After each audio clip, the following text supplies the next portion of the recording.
Coming up on Market Shares, how Oracle co-founder Larry Ellison briefly found himself as the richest man in the world following its stock surge. And President Donald Trump is asking a federal appeals court to allow him to fire Fed Board Governor Lisa Cook before the central banks next week. And the S&P and NASDAQ had their best week since early August. How the Fed is reacting.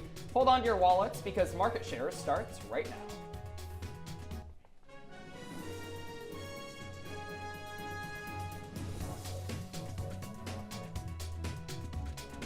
Well, good afternoon and welcome into Market Shares. I'm Ben Bassick. I'm Riley Underwood. Markets closed just a few minutes ago, so let's take a look at our market update.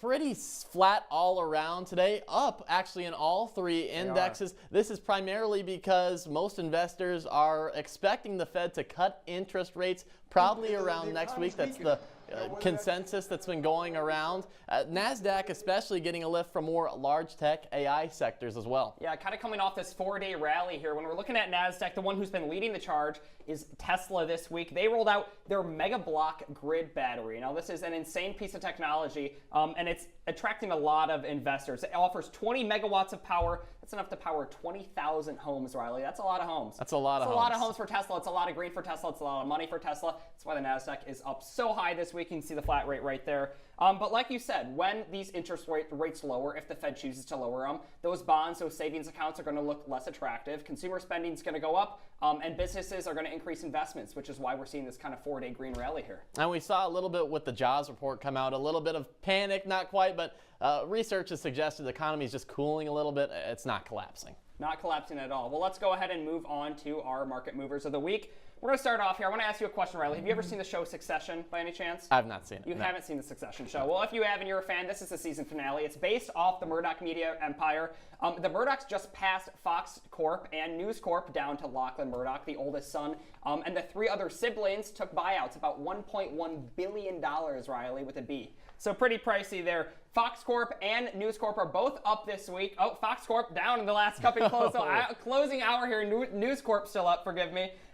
It is this buyout. What happens is when you have a company buyout, when these family members stop bickering and fighting, that reduces uncertainty for investors. And ideally, you can kind of see this upward trend here. Started high at the beginning of the week and ending relatively high, though we're down about 4.8% here when the market's closed. And our next market mover is going to be Oracle because they just jumped up 22%, thanks in large part to one of the largest tech deals in history. $330 billion deal with OpenAI. This deal includes a 5-year span of OpenAI purchasing Oracle's AI products, their cloud computing products, starting in 2027. And this will be very interesting to see how Microsoft actually reacts from this. Their stock included because before this, Microsoft was pretty much the only cloud computing software that OpenAI used. And now you're cheating on me with Oracle. Oracle comes in. They're getting one of the biggest deals in history. It'll be interesting to see if Microsoft ups its game or kind of collapses, and not collapses, but in this space and looks to other companies to invest in. For sure, yeah. Oracle, you mentioned their AI game is strong. A company whose AI game is not strong is Apple. Now, they started off decently this week. They had that iPhone 17 rollout. I can't believe we're already on the iPhone 17. I don't even know where mine is. They had that rollout, and then they had the AirPod rollout with the translator for bilingual conversations. Those kind of kept hopes high, but they fell off because at the end of the day, investors don't think their AI program's all that strong. They don't think it's great. Nothing compared to a company like a Microsoft or an Oracle or even a Google, which we were talking about last week with that antitrust case, was able to maintain all their assets. So Apple's kind of going into this new fiscal year a little weak coming off here because of the doubts surrounding their AI program. Investors are all in on AI right now. Also, investors may not be in on these prices. The base price, you can get the iPhone 17, $1,099. That's hefty on the wallet. That's up $100 from what the base price was for the iPhone 16. You also get the iPhone Cloud, which is a really thin version of the iPhone Air actually. That starts at $999, so that'll run you a band if you're getting a new iPhone. So it's a little thinner, but you save a little bit of money, it sounds like. A little less I guess mass, if you want a bigger one, I don't really get it. I can't even keep track of the amount of iPhones we're on. I think I have the 14. Well, I can keep track of 17. 17, oh, yeah. There you go. Well, speaking of prices, U.S. consumer prices and unemployment claims hit new 7-month highs in August due to housing and food price increases. This provides quite a challenging economic signal for the Federal Reserve prior to its meeting next week. Consumer prices rose at a seasonally adjusted 0.4% increase for the month, putting the annual rate at nearly 3% in August. The Labor Department reported an increase in weekly unemployment filings to around 260,000, much higher than the 235,000 estimate. Food prices jumped around 0.5%, while energy was up 0.7%, gasoline up around 2%, likely indicating tariff impacts on prices. The Fed is more focused on service costs as signals of underlying inflation. Historically, tariffs have been looked at as temporary boosts to the prices of goods, but not a long-term inflation driver. All right, thank you so much for that report. Coming up on Market Shares, Trump is taking his tariff case to the Supreme Court. What the outcome could be when we return.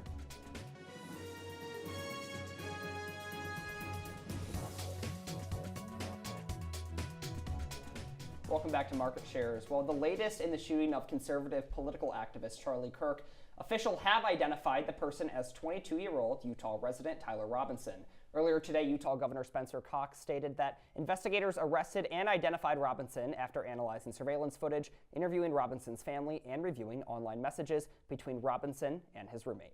Cox said that a family member of the Robinsons reached out to a family friend that then contacted the Washington County Sheriff's Office with news that Robinson had confessed. His family told investigators that Robinson had become more political in recent years. Public records indicate that Robinson's last voter registration was in 2021 and his political party is not declared. Kirk's assassination prompted a national outrage and fear for political violence in the U.S. Robinson is expected to be charged with aggravated murder, felony discharge of a firearm causing bodily injury, and obstruction of justice. He could face the death penalty if convicted. Well, a judge is blocking President Donald Trump from firing Federal Reserve Governor Lisa Cook for allegedly committing mortgage fraud. U.S. District Court Judge Gia Cobb says, quote, "The public interest in Federal Reserve independence weighs in favor of Cook's reinstatement. Cook claims her removal would violate the Federal Reserve Act's for cause provision. For cause prohibits removal of an individual purely for conduct that occurred before they began in office. Trump's attempts come after months of unsuccessfully pressuring Federal Reserve Chair Jerome Powell to cut interest rates. Cobb's decision means Cook will participate in the next Fed's meeting starting on September 16th. The Supreme Court will have the final say in this case, the first ever effort by a president to fire a Fed governor for purported cause. And just a day after this ruling, the Senate Banking Committee voted to advance the nomination of top White House economic advisor Stephen Moran as the Federal Reserve Governor for the next several months. In a slim 13-11 vote, every Republican on the Banking Committee voted to send Moran's nomination to the full Senate, and every Democrat voted no on the question. Moran has been chosen to replace Adriana Kugler, who unexpectedly resigned in August. If confirmed, Moran will serve until the end of Kugler's term, ending on January 31st. Welcome back to Market Shares. Thanks for sticking with us. Shares of Pfizer and Moderna fell after a report that the Trump administration health officials plan to link COVID vaccines to the deaths of 25 children. Pfizer's stock fell more than 3%, while shares of Moderna dropped more than 7%.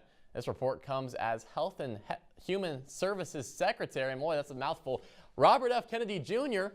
moves to change the vaccine policy in the U.S. He dropped COVID shot recommendations for healthy children and pregnant women and has set new limits on the approval of new vaccines against the virus. Despite this, there have been many studies that demonstrated the shots could be safe and effective. Yeah, we also watched Tylenol and the company that makes Band-Aids take a tumble last week after those hearings with RFK Jr., so we'll definitely have to follow the big pharma field very closely in the coming weeks with the shakeups at CDC and HHS. Well, it's quite the week for the Ellison family. Warner Bros. Shares soared more than 25% yesterday afternoon after a report that David Ellison's recently merged company, Paramount Skydance, is preparing a takeover bid. This comes as Warner Bros. Announced plans to separate its TV network from its streaming business and studios. It's reported that the bid would be the entirety of Warner Bros. The potential bid highlights intense pressures in the media sector as traditional players are racing to gain scale and streaming leverage amid declining TV viewership. After Paramount's merger with Skydance, Ellison is looking for ways to strengthen the company's film slate and streaming hopes. They're also cutting costs and restructuring to save their struggling Paramount Plus service. Riley, lots of news when it comes to streaming. I think a lot of companies are trying to take kind of that Netflix model where we see, I got kicked off my household when I came to school. I don't know about you. I did too. Because they're only making money with new signups. And so when they have existing customers, they can roll out content and pour millions into new movies and series. But at the end of the day, if they don't have new signups, then they're not making any money. That's kind of the kicker with streaming. And it's also that customer loyalty. Will more people stay with Netflix if I can stay on that account, or will people terminate that account? Let's find something else that maybe we can all get on as a family. Kind of interesting to balance that consumer and that business side. Right, and there's so much content now. I mean, being pushed on HBO, on Peacock, on Netflix, on Amazon Prime, that it's hard to keep up. I mean, it's like I hear about a new series, and then like the new Harry Potter series, I can't watch it because I got another streaming service for it, right? I already got to get streaming off Peacock from someone else and Netflix for my family if it stays around. So we'll see how these streaming models adapt kind of in this changing consumer space. One streaming service that you can stay on if you're not in the household, that's ESPN Plus. So instead of paying for your own ESPN Plus account, now you can just go to your local restaurant and use theirs. Everpass Media has signed a deal with Disney's ESPN to distribute live games and other content from ESPN Plus's streaming services to bar and restaurants. This deal bulks up Everpass's offering of live sports streaming. They already provide the NFL's Sunday ticket package as well as all NFL games that are available exclusively on streaming. Over 2,000 live events will also be added to ESPN Plus this year, including college football and basketball games, the NHL, soccer, and PGA Tour live events. Everpass CEO Alex Kaplan says the company will remain in discussions for adding more content with current and new partners. Well, Ethan, over these last few months, we've seen a lot of mass deportations, but most of them are to Mexico, Central America, South America. This one seems to be making headlines a little bit. Is it because it's South Korea and that's not the norm? Yeah. Coming up on Market Shares, Girl Scout cookie lovers can look forward to a brand new flavor in just a few months. Stay tuned.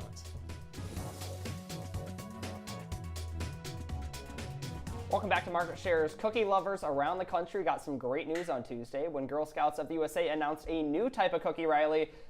They call them Explore Mores. This new variety is said to be a Rocky Road ice cream flavor with an almond cream filling. The Girl Scouts also announced the discontinuation of two cookie flavors, s'mores and Toast Yay, making this the first time the organization has given advanced warning of a discontinuation.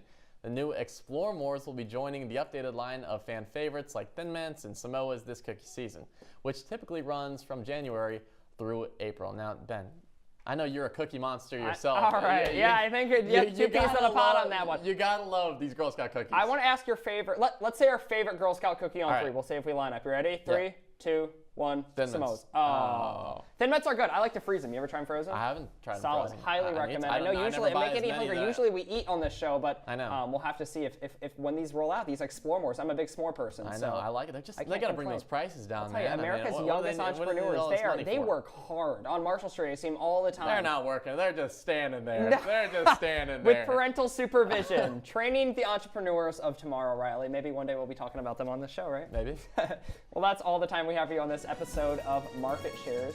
Be sure to follow us on Twitter and Instagram, and have a great night. I'm Ben Bassick. And I'm Riley Underwood. Enjoy.